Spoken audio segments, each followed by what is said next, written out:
పుష్ప అంటే flower అనుకుంటువా? Fire.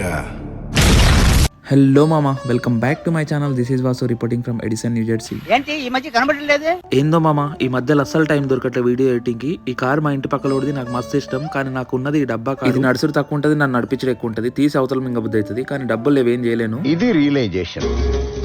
మస్తు రోజులతో కాలేజ్కి వచ్చిన మావా, నా ముందు కారుడు అటు పోకుండా ఇటు పోకుండా బ్లాక్ చేస్తుండు. ఇట్లాంటి వాడిని చూస్తే గుద్ది మింగ బుద్ధి అవుతుంది. కానీ కాప్స్ కొత్త చెక్కేస్తారులే ఈ రోజు. ఈ న్యూయార్క్ కార్ పార్కింగ్ దొరికించుకోవడం కంటే జాబ్ కొట్టడమే చాలా ఈజీ మావా. $40 ఇచ్చి పైన ఎక్కించినాము. కాలేజ్కి వచ్చిన వెంబడే ఎంత తొందర వీలైతే అంత తొందర మన పనులు మేము చేసుకుని వెళ్ళిపోవాలి మావా. ఎందుకంటే ఇది ఎవరిని చూసినా మనోళ్ళనే ఉంటాడు, అందరు మనోళ్ళే ఉంటారు. ఆయరా మావా అనుకునే లోపే జీవితం అయిపోతుంది. ప్రపంచంలో ఏడ దొరకని వింతలన్నీ న్యూయార్క్ లోనే కనిపిస్తాయి మావా. మనోడు ఈ చిన్న డెడ్ బైక్ మీద డెలివరీ జాబ్ చేస్తుండు. ఒకటి మాత్రం నిజం మావా, న్యూయార్క్ లో తిరుగుతుంటే మాత్రం హాలీవుడ్ సినిమా వస్తున్నట్టే అనిపిస్తుంది. పెద్ద పెద్ద బిల్డింగ్స్, పైన హెలికాప్టర్స్, మంచి మంచి సూపర్ కార్స్, సూపర్ బైక్స్, అసలు వేరే లెవెల్ ఉంటది అనుకోండి. నో పార్కింగ్ దగ్గర కార్